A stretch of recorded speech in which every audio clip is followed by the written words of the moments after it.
Okay, so it's our snow cone.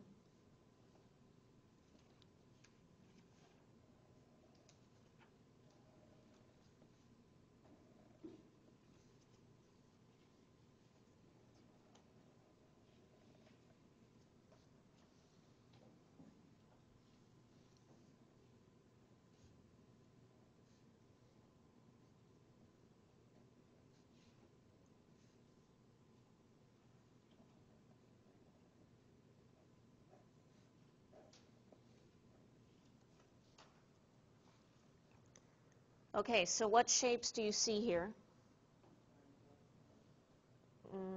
Three-dimensional. A cone, half of a sphere, yeah.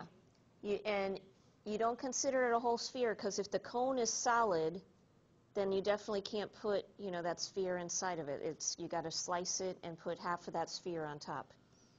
Okay, and this time we're looking for volume.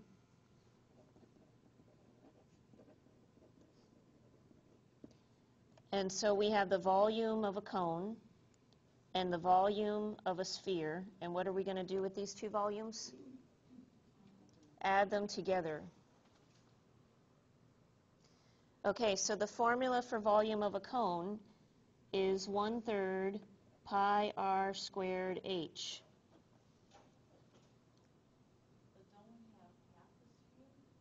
Oh, yes, sorry, half of a sphere. Thank you. So half of it. All right, so we have the height of the cone. That's the 15 centimeters. But we also need the radius.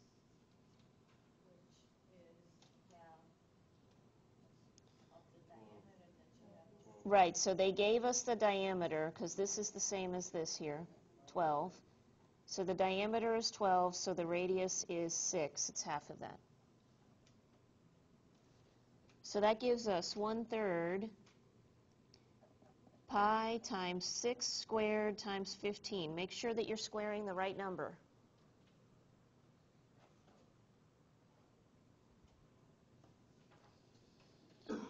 Notice that 3 goes into 15 5 times, so I have pi times 36 times 5. Leave it in terms of pi.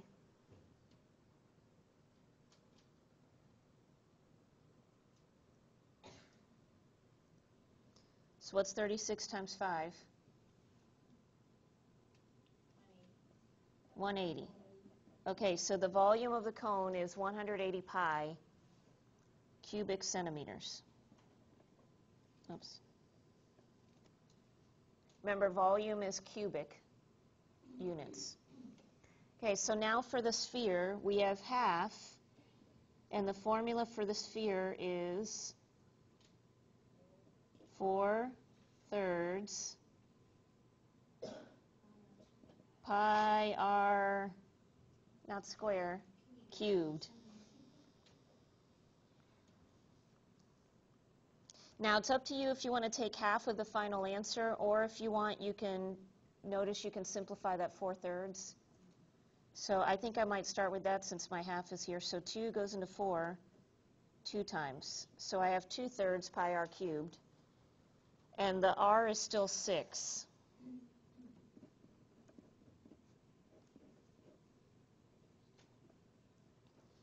Okay, so 6 cubed is 216, is that right? 216. And then 3 goes into 216. Obviously, you'd be using your calculator for this, but I don't have one here. So 72 is correct. And then 2 times 72?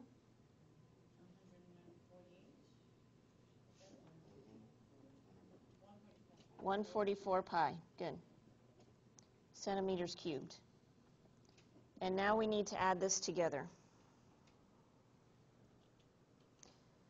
You would have, if you didn't do the 1/2 at the beginning, you would have had 288 and then divided it by 2 at the end to take half of it. So if you worked it out differently on your paper, that's fine.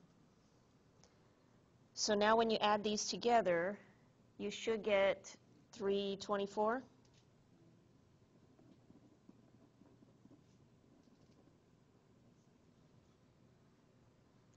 Okay, so that's your answer in terms of pi. And now we just have to multiply out the pi. One of the reasons why the book is having you to write your answer in terms of pi is notice how easy the numbers are, before you multiply by pi. And then you can add your answers because they were like terms this time. They did both have a pi in them.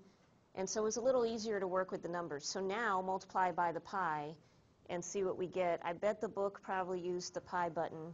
I think Math Excel is encouraging you to use 3.14. I'm not sure. I don't remember. Okay, so 324. Okay. So 324 times the pi button, what do you get? 1017.87, and so on.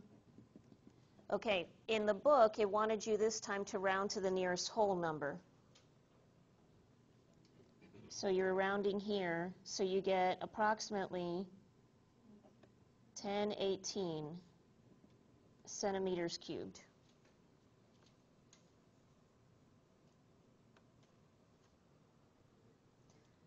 Okay, so any other questions on this type of problem?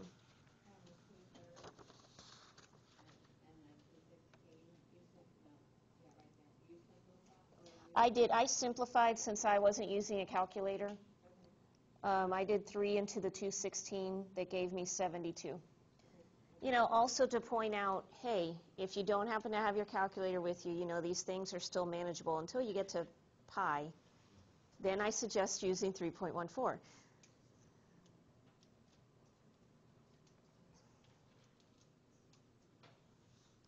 Okay, so just remember to pay attention to what Math Excel is telling you to do. If it specifically tells you to use 3.14, then you need to use 3.14. If it doesn't specify, then it might be wanting you to use the pi button in your calculator because that's the most exact answer. But also, sometimes it asks you to round to the nearest whole number because it knows that it will give you the same answer either way. Sometimes Math Excel does that, okay? Okay, taking a look at the practice test starting with number 22. It says 8 items purchased in a hardware store weigh 18 kilograms.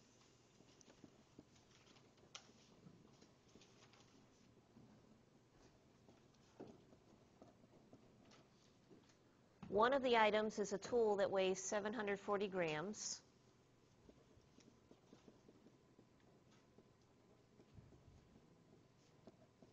Oops.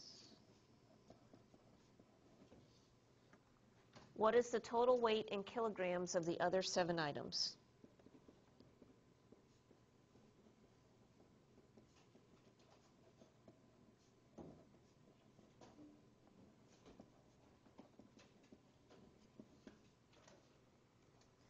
Okay, so taking a look at the information that they give you, what do you notice about the 2 measurements that they gave you? Kilograms and grams. They're not in the same unit. So the first thing you have to do is convert one of them so that they're in the same unit. Which one would be the best one to convert here? The 740 grams, right, because you want your answer in kilograms, so let's put everything in kilograms. Okay, so using our metric line, we've got King Henry died, and then drinking chocolate milk. So our unit goes in here, which is grams.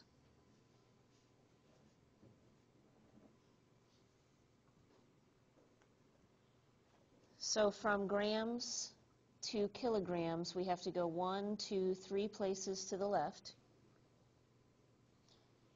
So with our 740, the decimal is currently where? On the right here. And so 1, 2, 3 places to the left brings us right there. So that is the same as 0.74 kilograms. So we know that all of them weigh 18 kilograms together. This one item weighs 0.74 kilograms. So what do we have to do with these numbers? Subtract. So 18 minus 0.74 gives us 17.26 kilograms. Good. Okay, 37.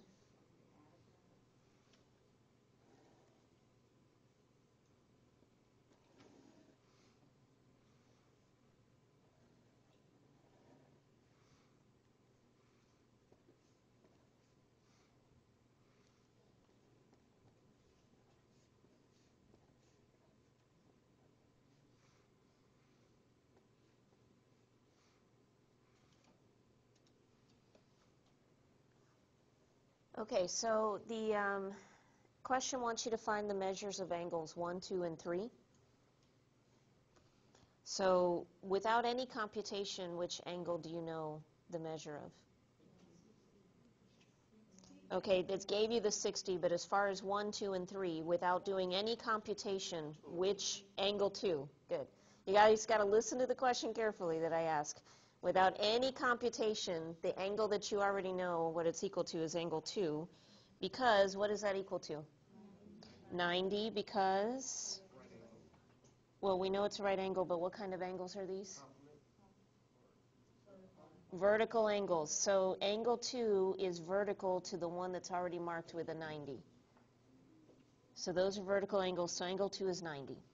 Okay, now you have to do some computation. So what do we have to do? Okay, 90 minus 60, why? Okay, angle 1, because what do you know about the 60 and angle 1? Okay, they add up to 90, which is called? Complementary. Good. All right, just want to make sure I'm reviewing all of your vocabulary with you.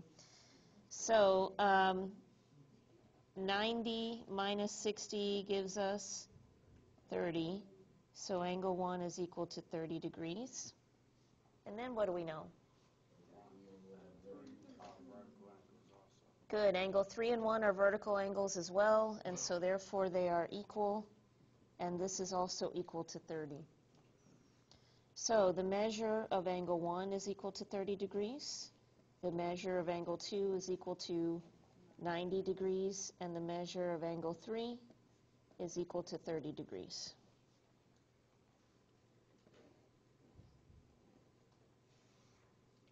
All right, you have a right triangle that has measurements of 4 on the bottom, on the base, and a 10 for the hypotenuse. And then you have another right triangle where the hypotenuse is 5 inches, and this side's labeled with an X. And it says use similar triangles. So you know that these triangles are similar. You cannot use Pythagorean theorem here to find X because you don't have enough information. But using the similar triangles, we can create a proportion. So looking at the X, what fraction can we make with an X in it? Okay, X over 4 or 4 over X. However you wrote that is fine. So I heard more X over 4s. And that's because these are corresponding sides. And so this should be equal to 5 over 10. Good. If you had 4 over X, then you should, because notice that going across, these sides have to be from the same triangle. And then if you want, you can reduce. What is 5/10 equal to? 1/2. Okay, and then cross multiplying, you have 2x equals 4, divide by 2, and x equals 2. If it's a show your work problem, you need to show me what you did in your head, which means you're not doing it in your head. Okay, but if it's a multiple choice problem, then I'm not looking at your work. So, but again, you know, you can tell me this, that the other way you could have looked at it is that 2 is half of 4, you know, and so divide by 2, you know, give, you know, whatever. There's many ways, but you have to explain to me if it's a show your work problem. Now, not all of the problems have numbers that are this easy.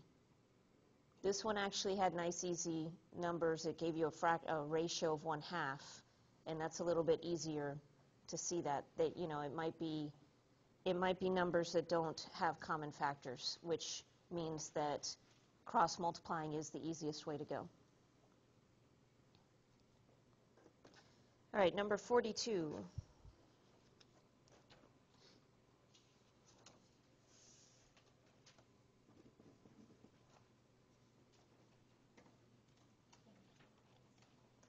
Okay, another similar triangle problem.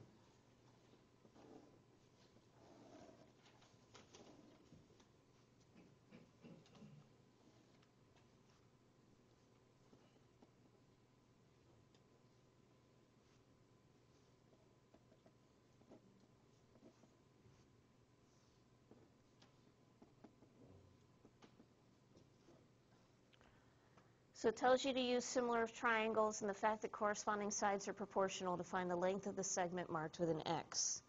Okay, this time when you're looking at the X, is that an entire side of a triangle? No.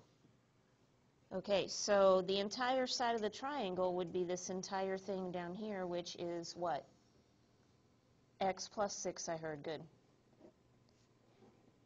Okay, so when you're doing this similar triangle, you need an entire side of a triangle where X is not that.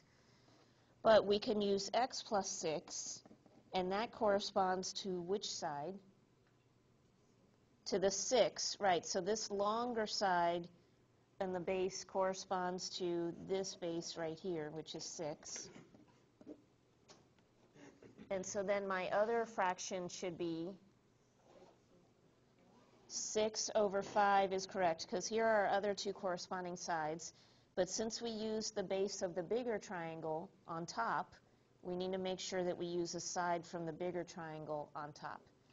Now again, if it helps you guys to separate these out, I mentioned this, that some people have a hard time visualizing the triangle inside of another triangle, then just draw them separately like this. And then you'll see that this is X plus 6, so that if that helps you to make a better understanding of what you're looking at, then go ahead and do that. So now when you cross multiply, this is one entire thing here, so you have to distribute. So you have 5 times the entire numerator of X plus 6 equals 36. Distribute, and we have 5X plus 30 equals 36. And then subtract 30 from both sides. 5x is equal to 6. And then divide by 5. And then it wanted you to find a decimal approximation to this, which is 1.2, I believe, right? Okay, 46. We're looking for the perimeter of this object.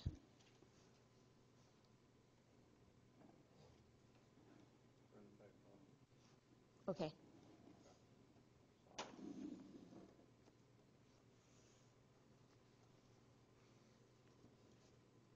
Okay, so all these corners are at right angles.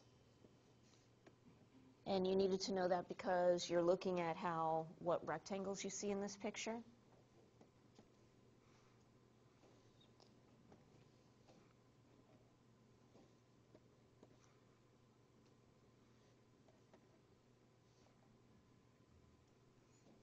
And you need to find the perimeter.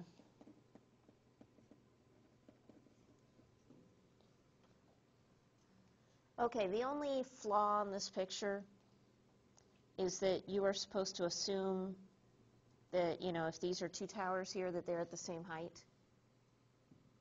And so, you can assume that they are the same height. So if you cut this into rectangles, then if this side is 21, then this side is also 21.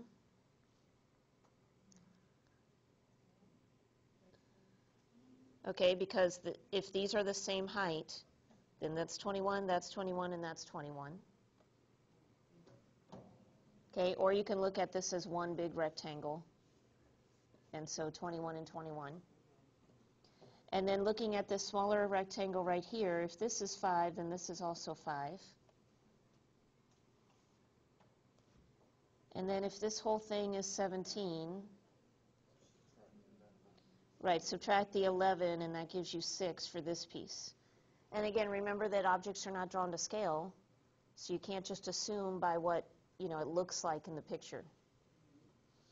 So then adding up all of your numbers, we have 21 plus 5 plus 5 plus 6 plus 5 plus 6 plus 21 plus 17. And that gives us, what was that? 86. And it was feet.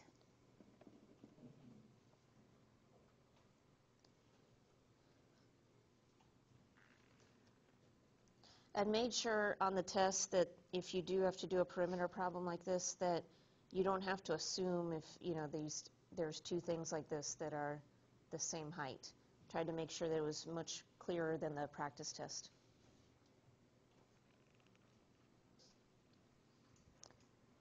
Oh, yes? I'm sorry, I have a question on this because those 5s on the top really long. Aren't those 5s already included in the 21? Well, you mean here and here and this and this? Yeah. Well, no, because you're measuring all the way around an object, so you have to know what this piece is.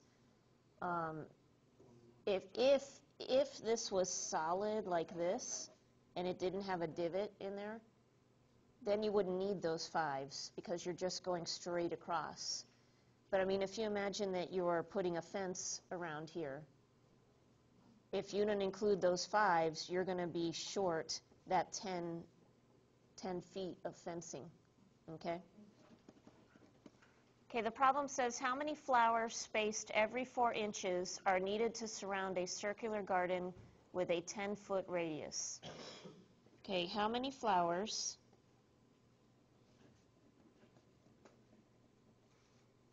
spaced every 4 inches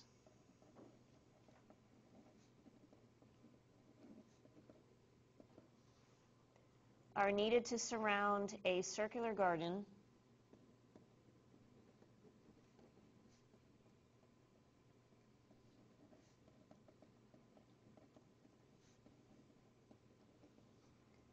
with a 10-foot radius?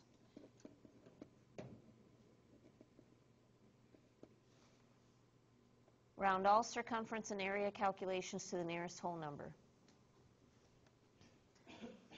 Okay, so you've got a circular garden, and it has a 10-foot radius, and you are putting flowers every 4 inches apart.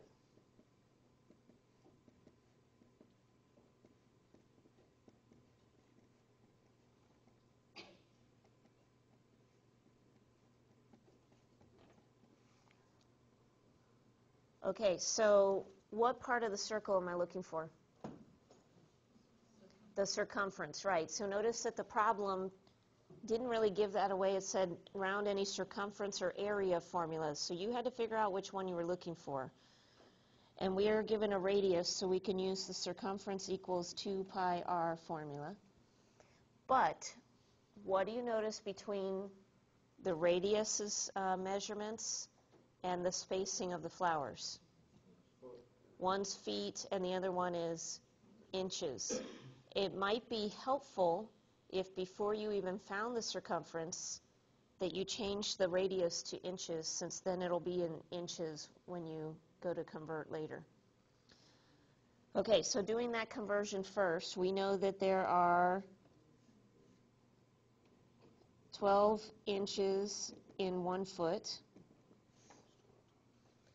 Okay, so 10 feet over 1, and again, just sort of reviewing dimensional analysis with you guys, even though you might not have used it. So we have 1 foot and 12 inches on top, which means we're multiplying, and that gives us 120 inches. It's much easier to convert the radius to inches first, instead of later having to convert something, either the inches to feet or the circumference. Okay, so this is the number we want to use for radius now. So putting this in, we have 2 times pi times 120, which means that gives us 240 pi. And how about we look at both answers here just to see if there's a big difference. So what's 240 times the pi button? well, before you round. 1053 point, oh, sorry. Okay, so 753.9 if you use the pi button. And then if you use 3.14, it's 753.6. Okay, so rounding to the, that's partially why they told you to round to the nearest whole number, because you get the same answer in this case. So if we round our circumference, we get approximately 754 inches. All right, now you see that you have flowers spaced every 4 inches. Notice that you can use dimensional analysis for this too.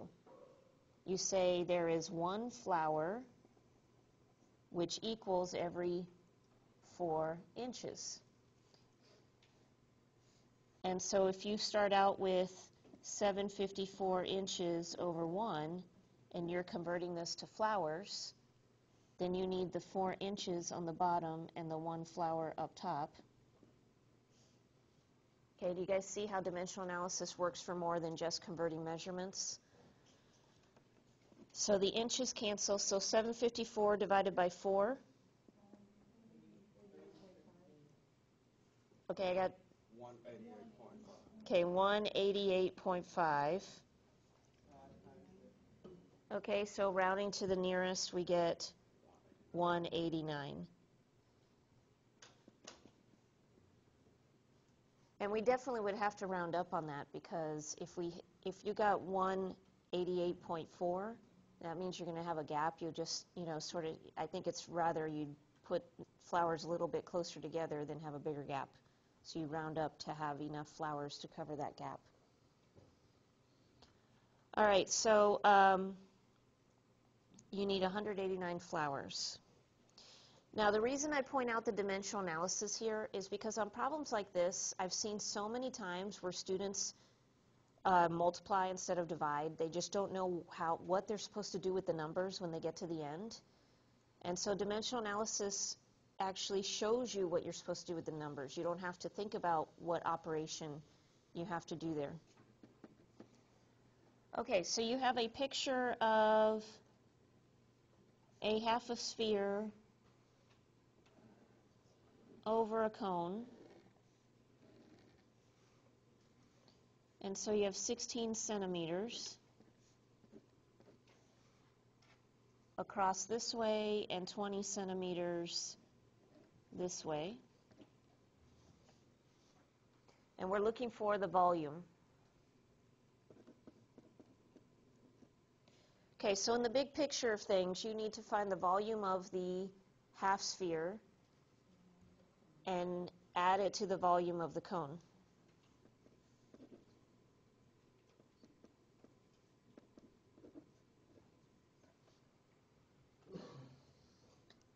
Okay, so first of all, for the volume of the sphere, what's our formula?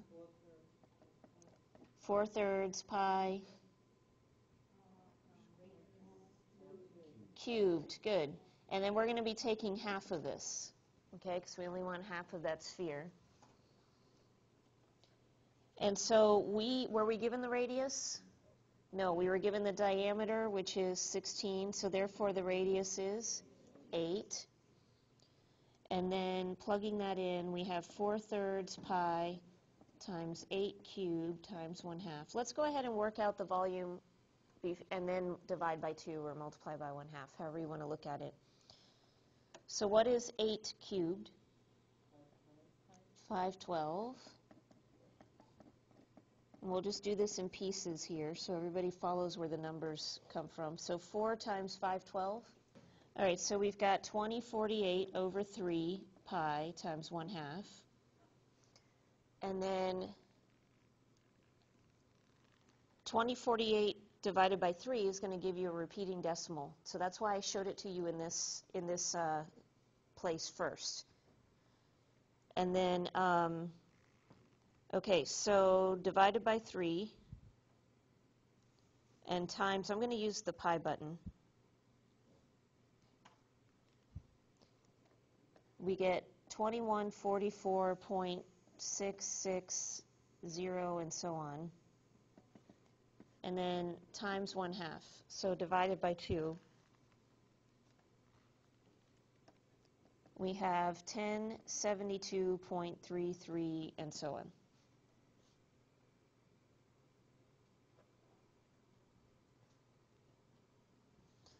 So then the volume of the cone, what's the formula there?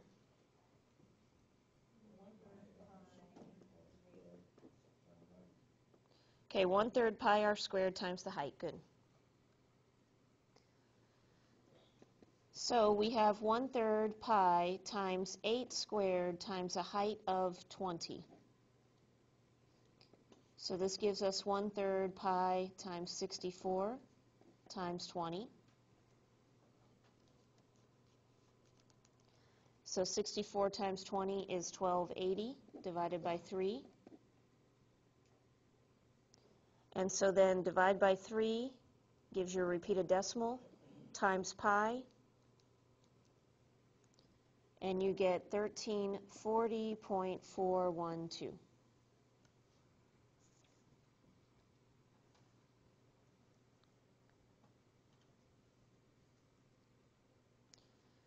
So now add these numbers together.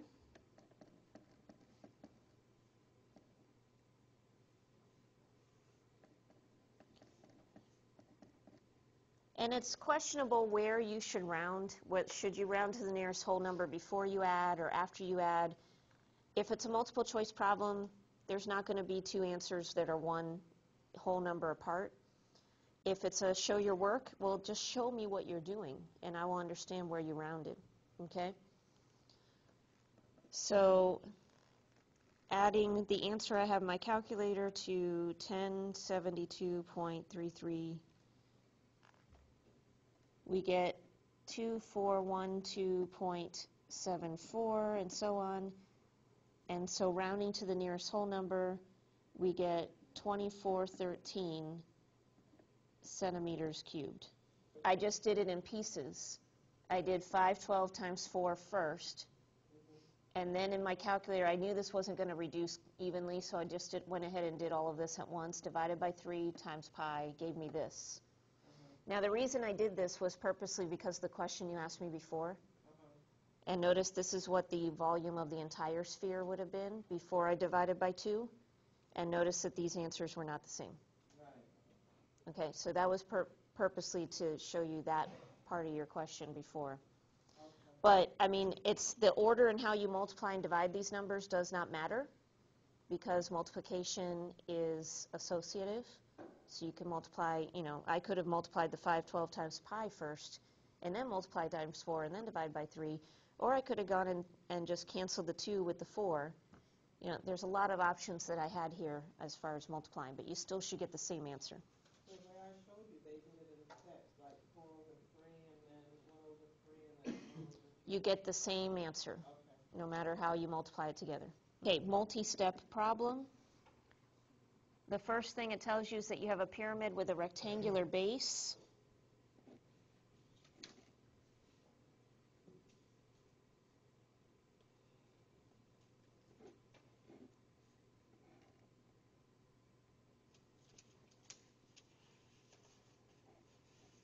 Okay, and then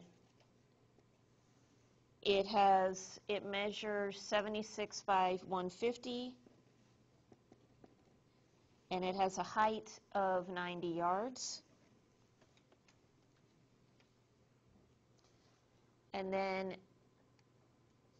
it's not hollow, it's composed of layer of cut stone, and so the stones weigh 408 pounds per cubic yard.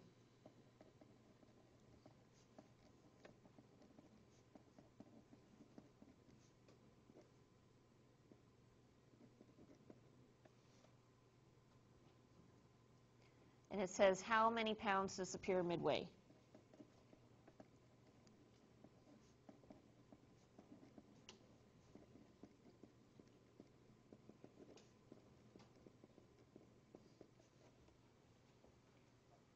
Okay, so first of all, you should check your units.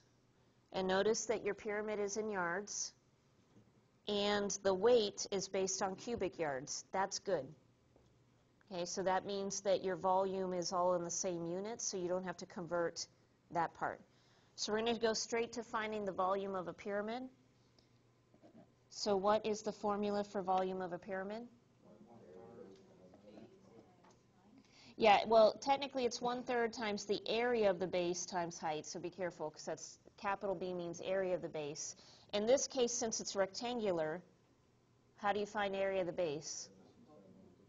Length times width is what I was looking for. So you have 1/3 times length times width times height is really the formula that you're, and this is going to be pretty much your formula that you're focused on in this book.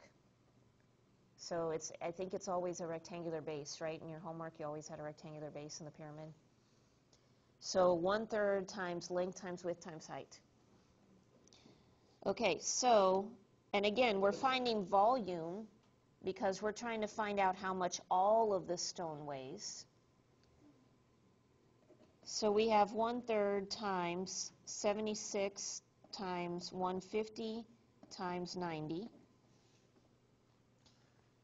Okay, so I got a volume of 342,000 cubic yards. Is that what you guys got? Okay, so now we're looking to see how much all of this volume of stone weighs. And again, this is where dimensional analysis can come in handy, because you know that one stone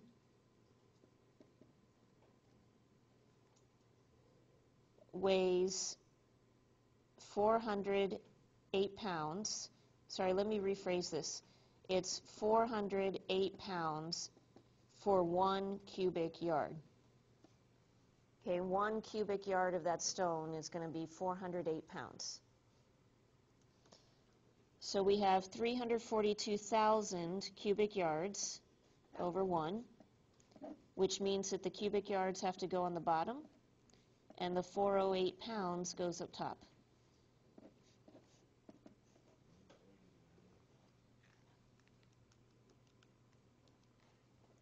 Okay, and we get a really, really big number, which is 139,536,000. Okay, so 139,536,000 pounds.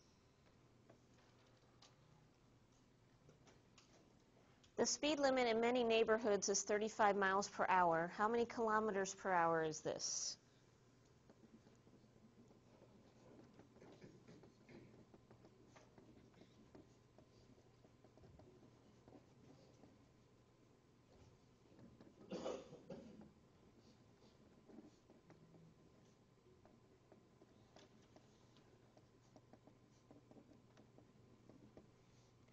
Okay, notice that it's miles per hour, kilometers per hour. The time portion of this is the same, so you're really just converting miles to kilometers. And so what do we know about miles and kilometers? Okay, 1 mile equals 1.6 kilometers. Okay, so, well, we want to start out with 35 miles over 1. Using dimensional analysis, that means miles goes on the bottom because it's diagonal, kilometers up top. Okay, so when you multiply, what do you get? 56 even? All right, so 56 kilometers, which means it's 56 kilometers per hour. Okay, number 64. Given this angle,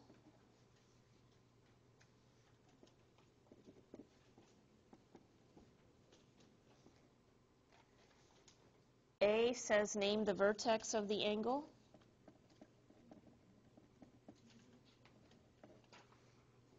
B is name the sides of the angle.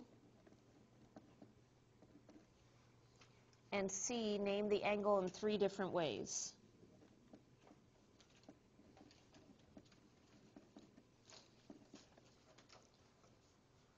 Okay, so what is the vertex of the angle? A. The sides. Well, AB, you need to be more specific. AC needs to be more specific. Ray. AB, very good. So ray AB and ray AC. And the order of the letters is important. You got to start with the vertex and then the other letter. And then the name of the angle 3 different ways. Well, we could name it with just the vertex, so this would be angle A, or we can use 3 letters. Okay, angle BAC is one of them, good. Angle CAB is the other, good. You can rearrange the order as long as the vertex is still the middle letter. That's very important, because it's as if you're tracing the angle to name it. So BAC or CAB.